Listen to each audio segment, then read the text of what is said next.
Good morning. Good morning. Let me see if I need to add a banner. No, I don't want to add a banner yet. All right, all right. It's just gonna be me rocking it out this morning. No banners. No banners. No high technology. Hey, is this thing on? I know it's been a while. Hold on. Let me knock the dust from my microphone. Clean the dust out. The cobwebs from my microphone here. Look, it's been a while since y'all seen me. I know y'all miss me.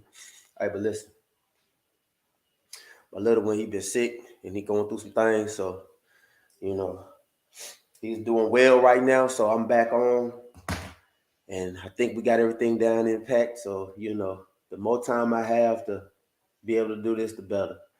I want to jump on right now. I'm trying to really, really, really honestly figure out what in the world are y'all waiting on to purchase a house? Please, please, please tell me. Let me see. Let me put my comment on that way I can see if y'all say something to me, just in case. I know it's early, y'all. Bright and early Monday morning, y'all at work and all, so y'all gonna have to watch the replay. But seriously, what are y'all waiting on? And I'm only talking to the people that know that they want to purchase a home.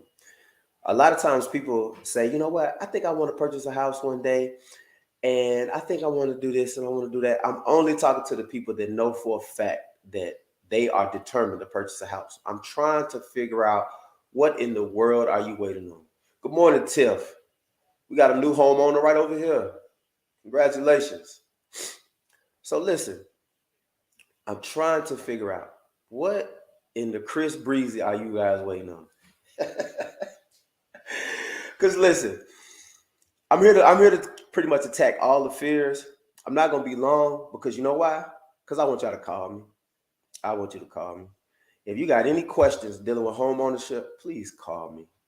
Like if you got any worries, any concerns. Now, once again, I'm only talking to the people that really, really want to purchase a house. And I'm talking in this I can answer questions from any state. I operate in the United States of America. So don't ask me what state I work in. I work in the United States of America. So if you got an auntie, cousin, mama, sister, and he live, they live in the United States of America, then tell them holler at me. Send them my way. Tag them, refer them. I don't need matter. I can answer any questions. And that's one of the main reasons I don't want to be long today because usually I can get long winded because I love this. I can talk about this all day long.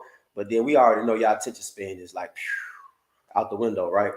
So since y'all attention span is a little short, like a short bus, I'm just gonna go ahead and keep it short and try to figure out, just try to answer a couple of questions that I know people are concerned about.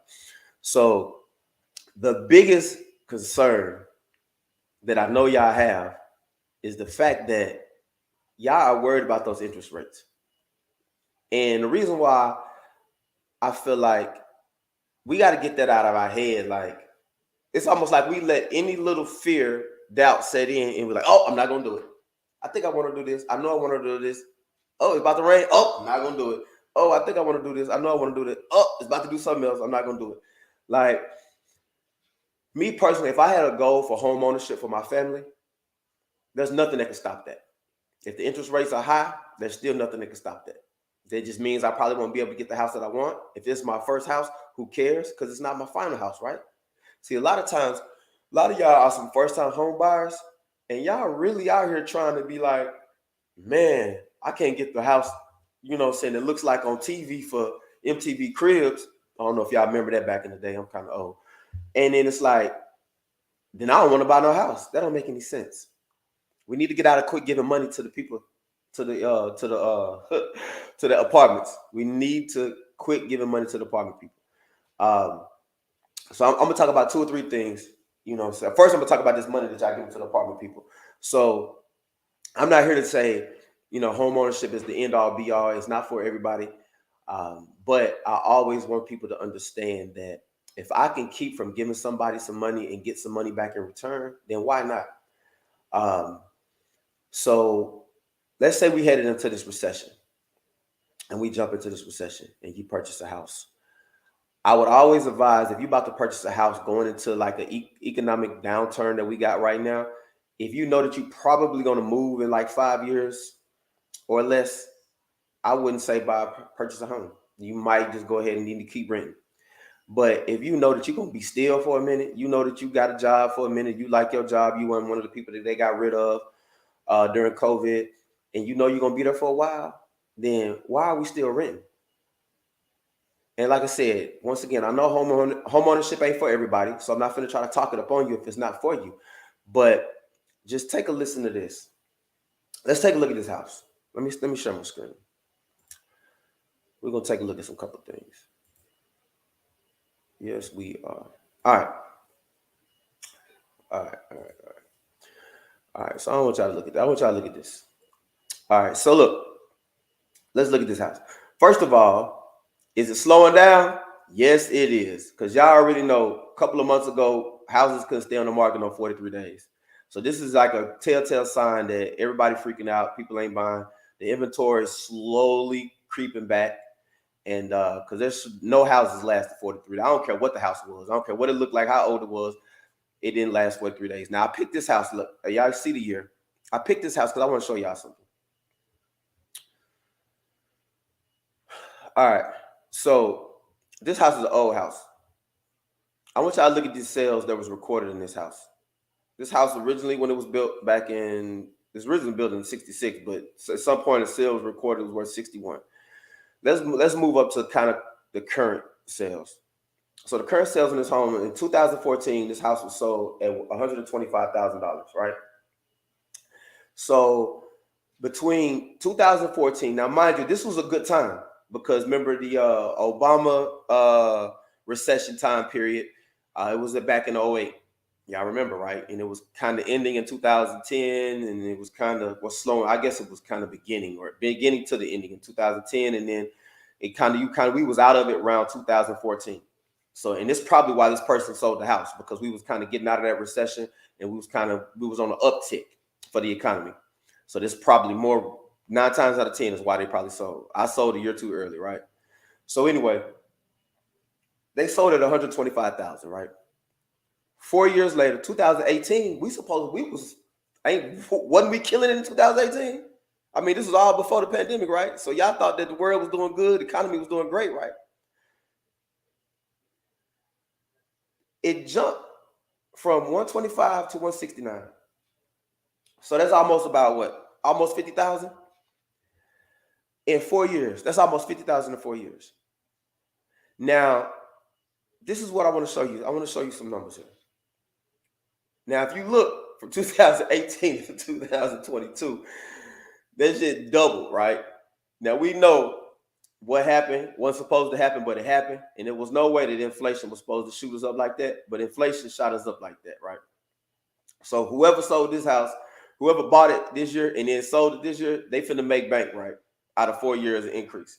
But typically, on the average, this is what your normal appreciation will look like. So y'all know y'all house going to appreciate every year. I mean, and that's not going to appreciate in the recession, but typically once you get out of recession, it's going to appreciate every year. So let's just say we know that it's going to appreciate $50,000. So let's go back to this thought process of us renting. Let's just say you purchased this house at $379, and for whatever reason, people think that I can wait to purchase a house because I know that it's going to drop back down. Do you really think, we know the inflation was crazy, but do you really think that 379 going to drop back down close to this? It's not going to happen. It ain't going to even drop down nowhere near. If and when this recession supposedly takes place and it hits, and if the bubble bursts and all that, if was a fifth type of talk, I would say that this house probably would trend down to 350 if I was a betting man. 350, 340. So yes, if you purchase this house and then try to sell it in the next 2 or 3 years, you probably wouldn't be able to sell it for 340. Well, why would I do that, Rob? I thought you make money. So here's the deal. When you come into a recession, there's certain things to be worried about. But if you know that you're going to be still for a minute, this ain't one of them. So yes, if you purchase this home and we go through this little recession in these houses, because the fact that this is on the market, this is letting you know that they not going to get this money for that. And as a matter of fact, I'm going to show you what they already did. They already dropped 5,000 right here because they put it on at 385. and they already dropped 5K, and it's still on the market. So this person right here not finna get the money. They not finna get to reap the benefits of the inflation because they should have sold a long time ago. But right now, everybody's scared to purchase. So let's say this drops down to about 340. So if this house drops down to about 340 and you keep it for 5 years, because then I feel like it would take 5 years for us to get out of this recession, then you probably would pay down, I would say about from 379, I'll say you'll probably pay down up to about 335. So say you owe 335 left on this house. Well, in 5 years, it's going to start as uptick. So say something happened within your family and then you want to move and you sell it for about like 350, 360. That's back on the uptick. No, you paid 379 for it, but hey, in 5 years, you done paid off enough of it to where you're at 335 now. So now you probably finna get a good $15,000, $20,000 when you decide to move. My whole thought process is, if I rent for the next 5 years and I move, I'm not getting that deposit back because the kids done trashed the house. And even if they didn't trash the house, they're going to take your deposit anyway. My thought process is, if I'm going to sit here and move in 5 years or however many years, whatever the case may be, I want to at least get some money back to help me move. That's why I always tell people, do not be afraid of purchasing a house. Is home ownership for everybody? No, it's not. But regardless of it not being for everybody, for the people that feel like they can maintain and they can't afford a mortgage, then why would you give your money to the rental person or to the landlord? Put it that way. Why would you give your money to the landlord? They spiking rent up every year. It's inconsistent. It's not a fixed rate. So if people gonna say, I was paying $1,200, now I'm paying $1,300, now I'm paying $1,400, now I'm paying $1,500. If you had purchased that house and you was paying $1,200, you still was gonna be paying $1,200. So, it doesn't make any sense for you to continue to be scared if you know that at some point, if you decide to sell, then you can make some money. Now, most of the time, people say, well, I don't know about my living situation, and I don't know if I'm planning on being stable here. I understand. And that type of person, I'm not going to encourage to purchase a house, especially going into a recession. I'm not going to do that, because then if you feel like you're going to up and move in 2 or 3 years, then it doesn't make any sense. I'm just going to be flat out honest. It doesn't make any sense. But if you're going to sit your butt down somewhere, then it don't make no sense for you to be giving it to the landlord. Because let's say if you give yourself 5 years, and after that 5 years, that 7 or 8 or even 9th year, you say, you know what? Change the condition. I want to live. I've been living here 9 years. I want to either upgrade my house or I want to move. By then, you've probably been paid down about, let's say, $311,000 on this house right here. But by then, because of the uptick and the appreciation of that home probably going to be worth a little bit more at that time, because they still building homes and they still raising the prices up, right? So at that point, and this is evidence that they are. The homes don't stay the same. Because if this house was bought at $61,000, it still should be $61,000, right? It just doesn't happen, you guys. The house is still going to cost. They're still going to appreciate. You're still going to get some money. So at this point, if you was to stay in this house for about 9 to 10 years, you probably make about, let's say, $311. You'll probably make about $380. You'll probably make $70,000, $80,000. So if you decide to move to another state and you say, you know what, I can move and then I can take $70,000 to $80,000 with me, why doesn't that make sense? I don't know. Y'all tell me. So look, let's talk about the interest rates real quick, because I know that's what's scaring every last one of y'all. Let me make sure y'all ain't coming. Y'all ain't coming. Okay. So let's talk about the interest rates, because I know that's what's scaring y'all to death. My last house, there's a reason why I pulled this up for June. So the last house that I helped go under contract was in California, by the way, right outside San Diego on the coast, Marietta, California. Shout out to the help that I got up there with the agent that's working up there. So let's take a look at this. And this is why I saved this. And I took this clip and I put it right here on this. A lot of y'all are sitting here like, man, did you see what the rates are looking like right now? Did you really see what the rates are looking like? I want y'all to look at this clip. All right, mortgage rates fell. This is like what, 2 weeks ago, 11 days ago? Mortgage rates fell this week. It appears that the rates have already accounted for some of the effects of the Fed's tightening policies. According to Fannie Mac, a 30-year fixed mortgage rate dropped from 5.7 to 5.81 the previous week. Although the rates are significantly higher than last year, they are still historically low, remaining below 6%. For everybody out there that's saying, I don't want to get a house because of the interest rates right now, That's an excuse. That's a built-in excuse, and that's you still being afraid of pulling the trigger. And that's okay, because if there's some kind of slight concern of you purchasing a home, hey, you shouldn't do it if you don't fully believe in what you want to do, and you don't fully believe in the benefit, and you just don't fully believe in the process.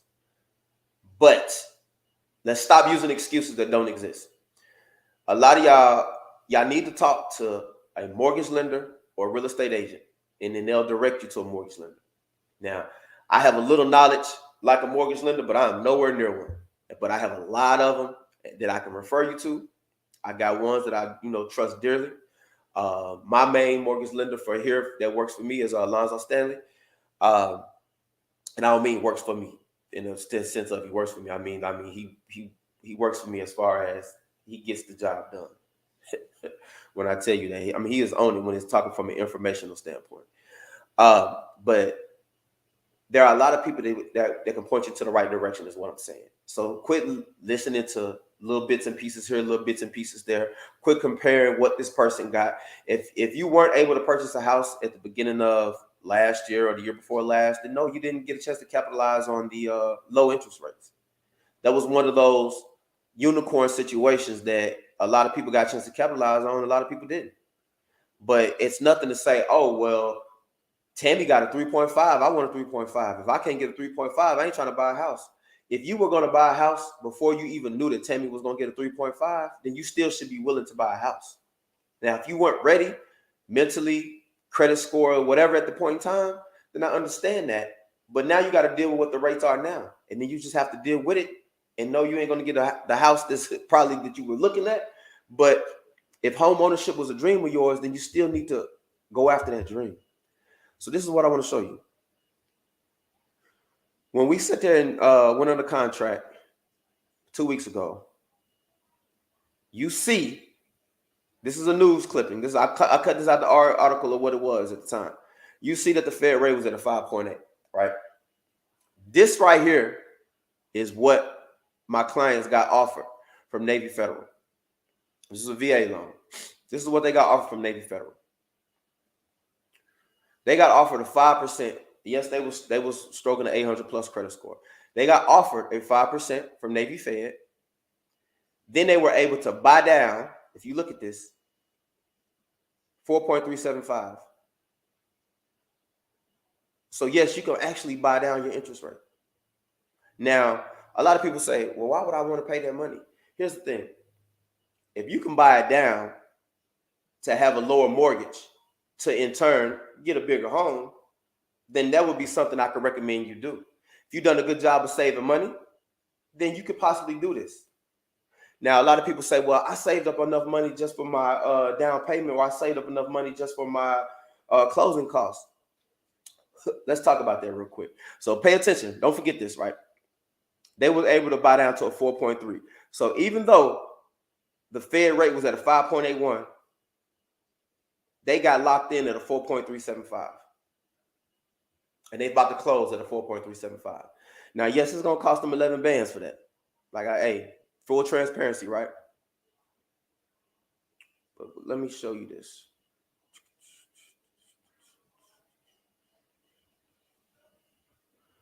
One second.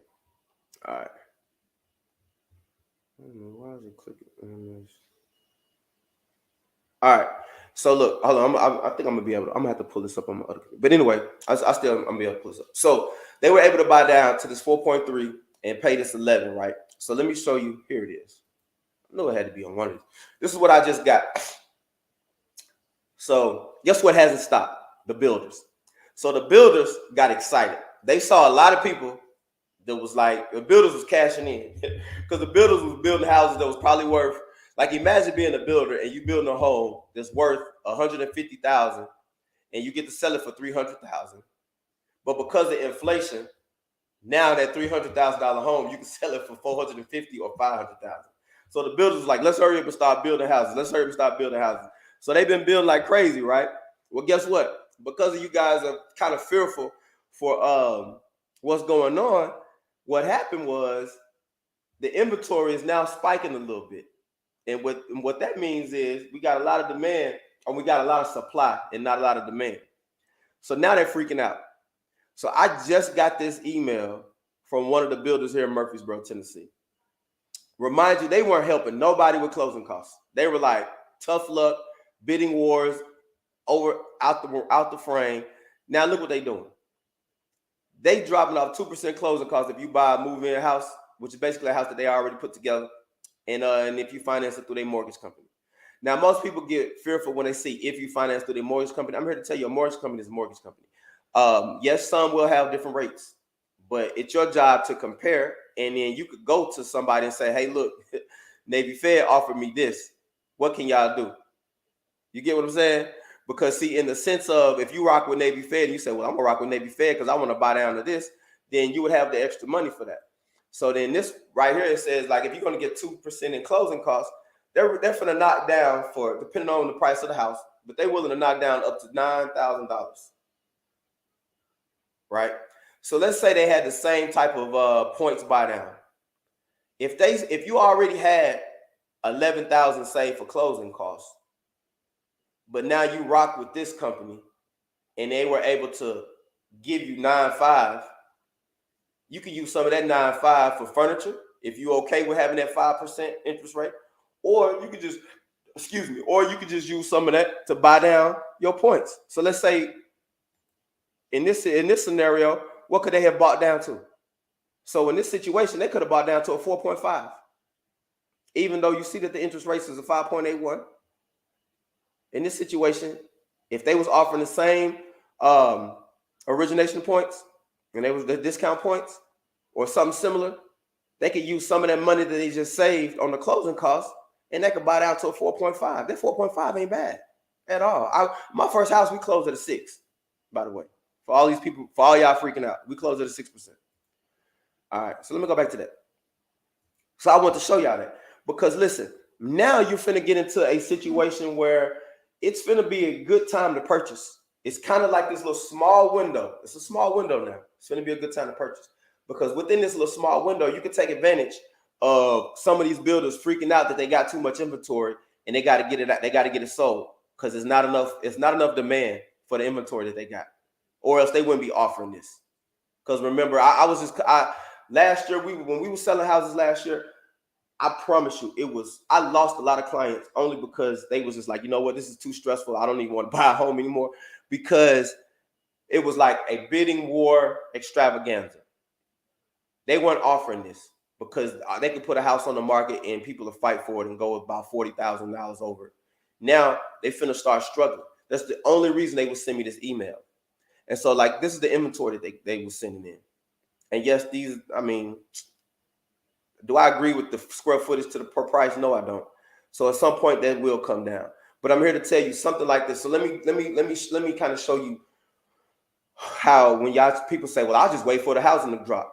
So the 1,800 square foot should not be at 450. But that's just the world that we're living in right now, right? Well, especially here in Murfreesboro. But is that going to drop back down to the 350 that it was 2 years ago? No, it ain't dropping back down to the 350. That 450. These builders might freak out enough to drop it down to 440 or 420 or something like that. They're not dropping it down. So how much money are you really saving if you say, well, I'll just wait it out? But if you wait it out, we know the interest rate, the way they're talking is going to continue to rise. So waiting it out is not going to be the thing. I'm just trying to tell you waiting out is not going to be the thing. So this is the list that they sent me. This certain builder here in Murfreesboro. So they was like estimated completion. They're gonna be November. This one was August, October, November. They already sold 2, and in November. So these are the homes that they got for the rest of the year. They're not. I think this is a small community, so they're only building 45 homes. But you're talking about they're only gonna have 1, 2, 5, 8, 12 done this year. 2 already been sold, right? And they're already freaking out because they've probably been listed these a long time ago and they're not flying off the market, right? So this is why I want to show you that the demand is not high right now. And that's why it's like kind of like a small perfect window of time to purchase because you can take advantage of certain things that they're going to be offering. So right now, they don't want to lose any money on the price. That's what they don't want to do, right? So they're willing to say, you know what? We'll give you 2% in closing. which is what they're doing right here. Now, I'm going to get rid of that. Bounce back to me. All right. So look. So what does that mean? Like, what does that mean? So that means why are we waiting? So at the end of the day, if we feel like you hear certain people say certain things and they say, well, I'll just wait it out because I'll just save money because the price in the houses are going to drop. Listen, they're not going to drop to what you think they're going to drop to. Even if they drop, you're talking like 20, 30%, 20, somewhere between $10,000 to $30,000, right? Some people say, well, that's a big enough drop for me. That's what I need. Okay, so let's just say theoretically it drops 30,000, but the interest rates make it up to 7%. It doesn't make any sense. That whatever mortgage you was going to pay at $20,000 higher with a less interest rate, it's going to be the same mortgage at $20,000 lower with a higher interest rate. It's the same mortgage. So there's no thought process. There's no real, I guess, I don't know. There's no thought process that will make me say that if I'm going to have to pay the same anyway, then because of the scale, then I might as well go ahead and get it now. And so for the people out there that's saying that, you were holding off for a reason, you was trying to wait for a reason, I don't know what their reason is, but I hope it ain't because of the interest rates, and I hope it ain't because you're just waiting on things to drop or you waiting on the home price of the house to drop, because it's not going to drop big enough that the interest is going to rise a little higher, and then you're going to be stuck with the same type of mortgage. So if you were in a position, my only purpose of this real quick live was if you were in a position or you still are in a position to purchase a home, you need to really consider going through with it. If you're not in a position, don't rush into nothing. If you're not in a position, this is not for you. I'm not talking to you. But if you are in a position to purchase a house and you have been looking at some homes, the inventory levels are staggering right now. So they're starting to stop. They're stagnant. I'm sorry. So they're starting to slow down, and we're starting to get more inventory. And now we have builders, just like the builder I just showed you. They're going to be trying to cut deals every which way. One last thing. So this is the other reason why I really want you to call me, DM me or something, get in touch with me so I can reach out to you. I can answer any questions that you have. I just want to answer your questions. It don't cost nothing. I don't charge you to talk to me. I talk for free, right? But a lot of people say, well, how much money I'm going to need, yada, yada, because I heard my cousin, he got a chance to buy a house and he didn't pay nothing down, and he just paid $500, and that was for the appraisal. My first 6 houses I sold, it was like that. And that wasn't a good time, right? But of course, we're in a time where you don't get as many deals. But guess what? We're starting to trend into that time. Especially if you see builders offering a 2% at closing costs, then we're starting to trend back towards that, because the supply right now is going to outreach the demand. And so when that happens, how does that benefit you? So let's just talk. I got 2 more minutes. I'm gonna give you 2 more minutes. So how would that benefit you if you're concerned about how much money you need and you didn't do a good job of saving, right? Well, I hope you at least got $1,000 saved up. If you ain't got $1,000 saved up, we might not need to be talking about you purchasing a house. But even if you only got $1,000, I still can make it happen, right? And there's a lot of good agents out there that can make it happen if they're really good agents. But this is what that would look like. That would look like, let's say if you were trying to purchase a $350,000 home, right? You would need, let's do some math. You would need, let me pull my calculator back up. Let's say theoretically you would need 3.5% down. If you're a first-time home buyer, typically there are going to be some programs right now, as you can see, that the mortgage companies, they make money by putting people in homes, right? So if they can't put people in homes, they're not making money. So there's going to be a lot of mortgage companies going to be still offering first-time homeowners programs. It's going to take care of that 3.5%. So that's going to knock out what you need for a down payment, right?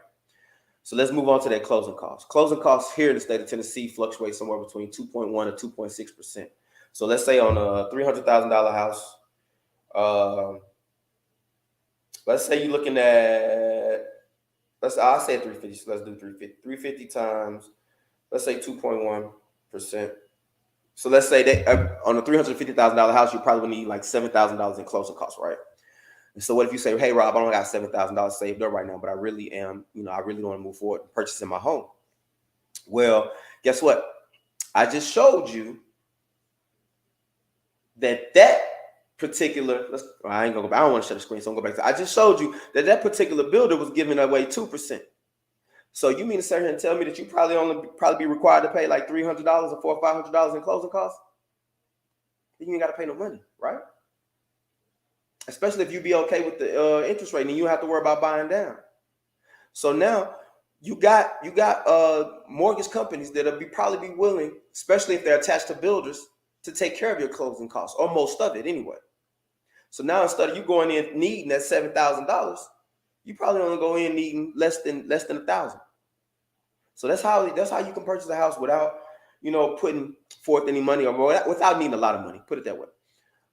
So it's doable. Here's the biggest thing that you got to learn. You got to take away from this. Ask a professional. I don't do nothing without talking to the lenders. I don't do anything without talking to the mortgage lenders. Before I come to you talking to you numbers, I guarantee you I done cleared it and talked to about 4, 5, 6 different lenders before I talk about anything. Same thing you should do. Before you buy a house, you should come talk to me or somebody else you trust. Wish it was me. And then I'm going to steer you into the direction of, the lender that you need to speak to, depending on where you live or depending on what state you're in. Because do not forget, I operate in the United States of America. So I got lenders and agents in every state. Once again, I'll make sure this mic is on. I got lenders and agents in every state. I'm here to tell you that right now. I'm one of a kind. What I do. I connect with a lot of people. They love my smile. But anyway, listen, do not be afraid. Like I said, I wasn't going to hold you long, but I am going to start talking to you a lot more and start getting back on live. Now that, family dynamic is going to allow that. So if y'all have any questions, just reach out to me. Just ask me. You can ask me in public. You can ask me in DMs. You can ask me however you need to ask me. You can call me. My number's public records. Whatever you need to do, reach out to me. Reach out to somebody that'll help you get into a home. Because my overall goal is to make sure that we help, people get into home ownership that want to get into home ownership. If that's not a dream or one of yours, then hey, more power to you. But for the people that want to do it and got questions, reach out to somebody. Y'all have a wonderful Monday morning.